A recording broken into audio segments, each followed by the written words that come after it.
Labas, ir čia yra kelionių kanalas. Taip, ir mes ne tik keliaujame, bet mes ir gaminame tai, kur mes buvome ir ką mes ragavome. Taigi šiandien aš nusprendžiau padaryti video apie Nepalo ragautą skaniausią patiekalą, tai yra momo. Momo tai tokie maži kolduniukai, garuose virinti ir panašiai. Bandysime daryti su 3 skirtingais ingredientais, prasme, tais viduriukais. Ir paragausim, iš tikrųjų nežinau kaip gausis, viską darau pirmą kartą, tai labai neteiskit ir tikiuosi jums patiks. Taip, pirmiausia reikia pasidaryti tešlą, o tešla labai paprasta, kaip ir lietuviškų koldūnų. Miltai, vanduo, druskytė, čiap, biškį paliksim pailsėti ir tada darysime, kas ten bus viduj.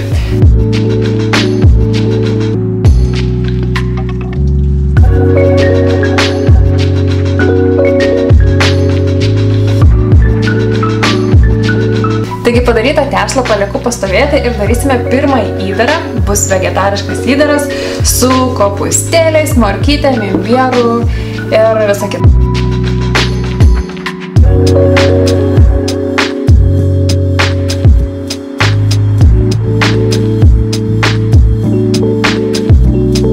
Pirmą pasidarėm, dabar darom antrą. Antras bus varškė, spanguolės ir tam tikri prieskoniukai.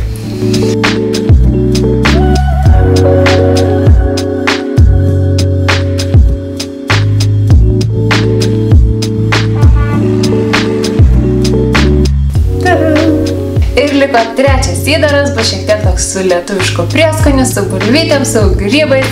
Ir žiūrėsim, kas gausit. Pirmiausia, reikia pakepti grybukus su svogūniukais, viskas sumaišyti ir bandysim sukti savo momo.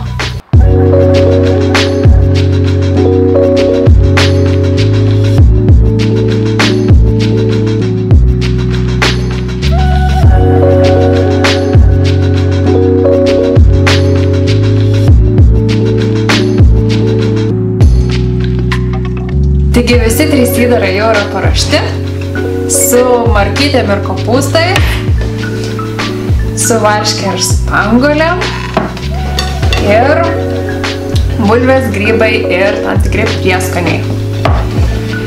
Dabar turbūt laukia pats sunkiausias darbas, tai iškočioti tešlą, padaryti mažus rutuliukus ir gražiai padaryti, suvynioti kaip tikrus momo, kur matėm ir Nepale. Tai palinkėkit man sėkmės.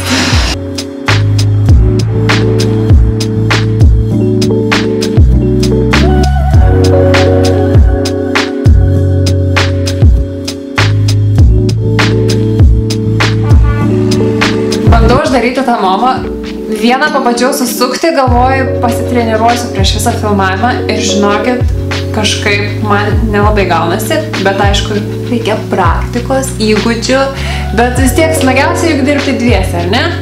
Ko mums trūksta? Mums trūksta Tautvydo. Tada! Labas! Labas!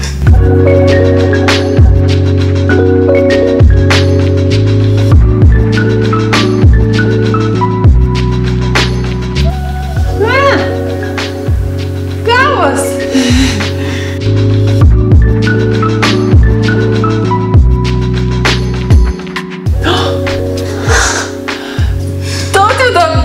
Gražesnis. O ką tu galvoji? Koks mielas.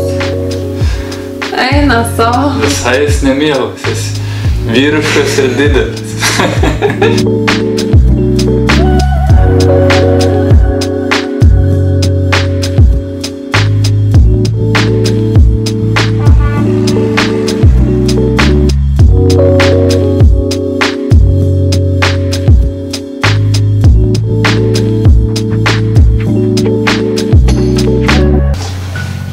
Raundas.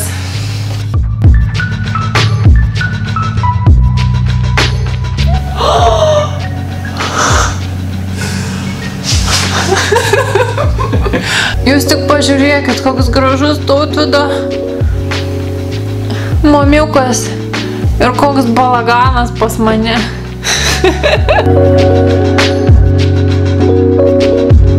Taigi baigėm antruosius savo momo mėnuliukus ir liko trečias. Ir trečią bandysim techniką, nežinau, jau improvizuoti. Aš bandysiu daryti taip kaip lietuviškus koldūnus, o Tautvydas jau kaip sugalvos.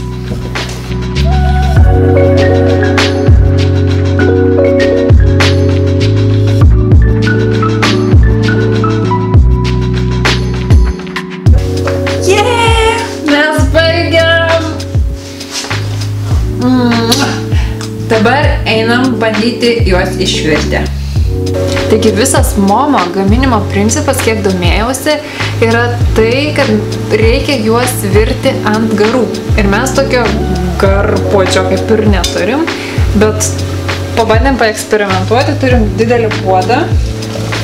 Uždėjom tiesiog, nežinau, kaip čia pavadinti, tokį tinklinį metalinį padėkliuką ir bandysim ant jo išdėti savo momo, uždengti ir žiūrėti, ar neištiš, nes man dažniausiai viskas ištyšta ir man nesiseka.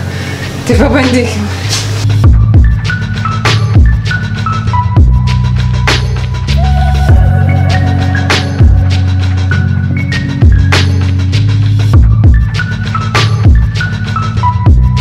Jau po truputį šunta ir žinokit, atrodo taip, kaip ir turėtų atrodyti, na, aišku, gal forma ir ten dydis, jie turėtų būti daug mažesni, bet pati ta konsistencija visa ir ta spalva, tai labai gražiai atrodo. Tai pažiūrėkim, ar iškepė ir dėsim visas kitas.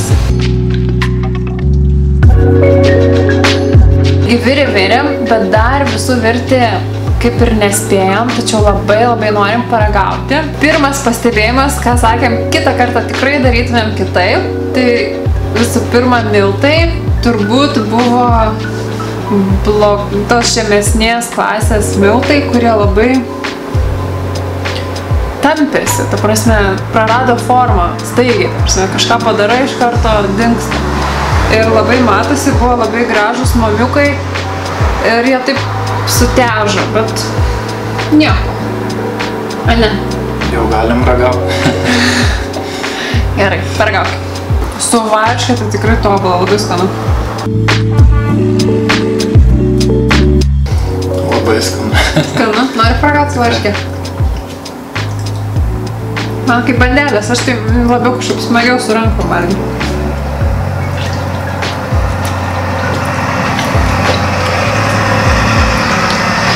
Net nežinau, kuris skanesnis.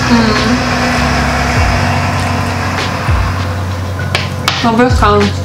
Tai labai skaniai gavosi, mes einam toliau valgyti. Dar didžiulė krūva laukia virimo mums už nugaros.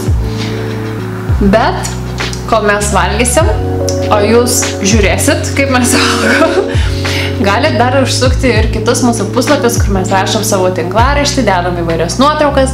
Tai va, tai nepamirškite, čia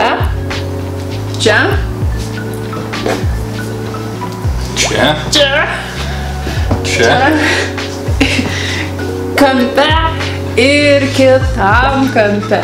Tai ate ir ačiū ir susitiksime visai netrukus, nes turime milijoną naujų idėjų.